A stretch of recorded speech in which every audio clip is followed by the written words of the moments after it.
I done forgot my lunch at home, so I have time to like talk or whatever. Okay, so hey, I'm Mila, and I am your managerial,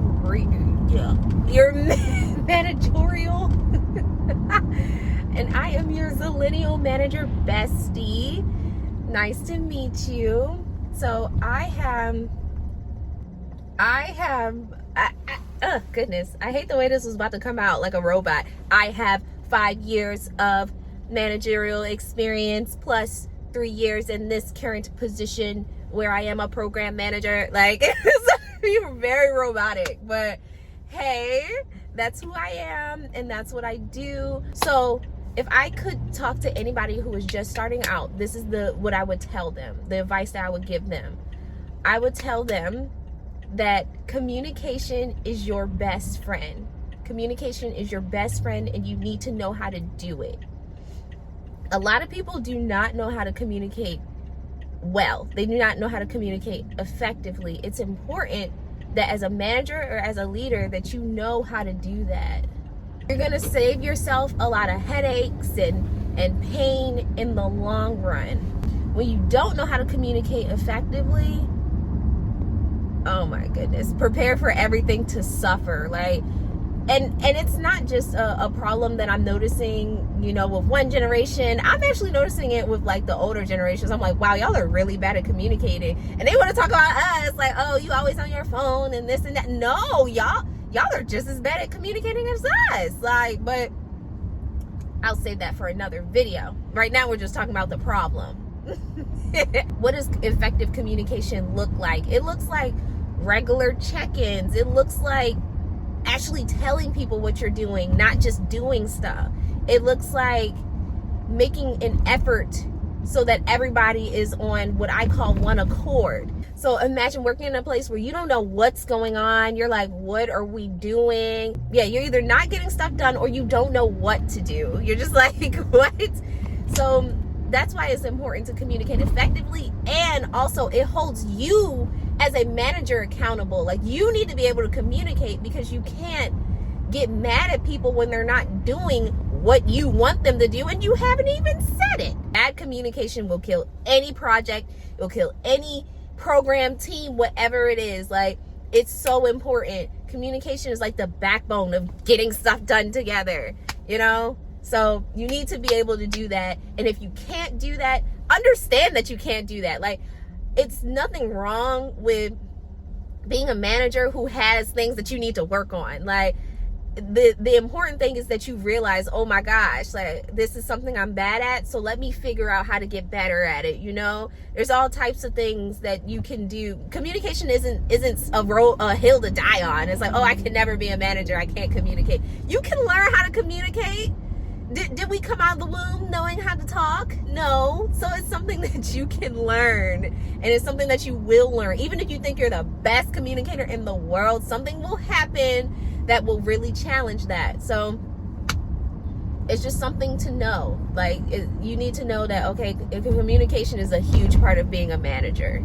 Another huge part of being a manager, a leader, whatever you are, a boss, is knowing your leadership style. So I talked about knowing your weaknesses a little bit when I talked about communication. You also need to know, like, your style. You need to know how you lead.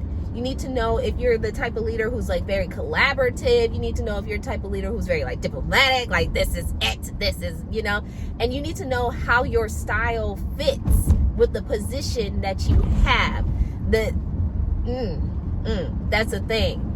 There's certain leadership styles that would work better in other environments, whereas in some environments it won't work as good. So you need to know who you are. So it's like, I'm not even going to waste my time applying for that because it doesn't really fit my style. For example, there's I'm trying to think of like a good example of like where you would need different leadership styles. Like, so example, I always think about the emergency room. Go with me. So the emergency room is very like, it's quick, urgent. You have to make very fast decisions. And then I think about like a library. Like, you know, you might not have to be as quick and urgent, you know, in your decisions, you know. So like those are two different places. You need to figure out, all right, how do I lead and where would I fit best type thing. We're not really going to get into too much of that right now, but it's just something very important to know. Last little tip is that you need to have a sense of stability. You need to have a sense of stability. And I say that because when you are a leader or a manager, a boss, whatever, there's going to be a lot that can happen. There's going to be a lot that goes on, and you know, no matter what we do, there's always going to be some type of chaos that ensues or something that goes wrong or whatever, or something doesn't go exactly how you want it to go, or some type of conflict comes up, or you know, some type of misunderstanding with, you know, if you have bosses or leaders comes up and it makes you like a little anxious or whatever. You need to be stable. Like, you can't be out here, hold on, all right, I had to figure out where I was going again. You can't be out here losing your mind, because an unstable leader has an unstable team. A stable leader has a stable team.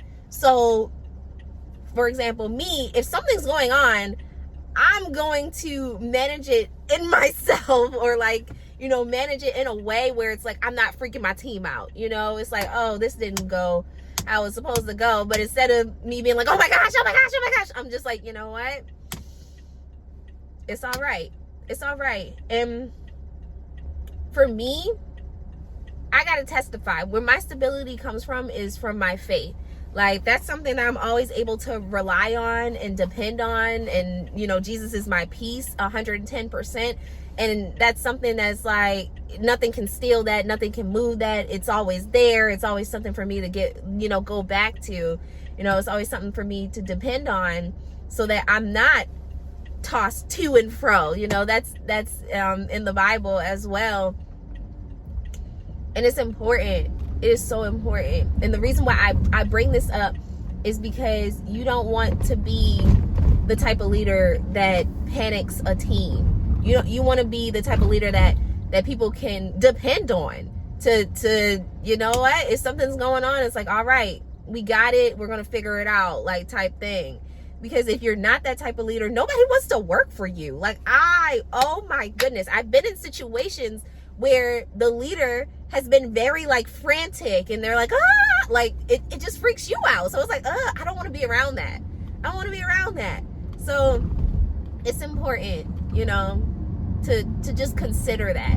And everything that I share, like I said, like, you don't have to have it down packed and perfectly right now. Like, if you don't have it, if you are kind of frantic, or you don't know your leadership style, you don't know how to communicate, those are things that can be learned, and those are things that can be addressed. So here's another tip for free. Just be honest. Be an honest leader. Like, be honest with who you are, where you are, because people are going to appreciate that a lot more than someone just putting up a front, someone pretending. I know we talk about imposter syndrome, but sometimes it's just like, what is it? A fake person, a catfish syndrome. It's like, all right, I don't want to have imposter syndrome, so I have to be this person. It's like, no, be authentic, be who you are, understand who you are, and lead from there.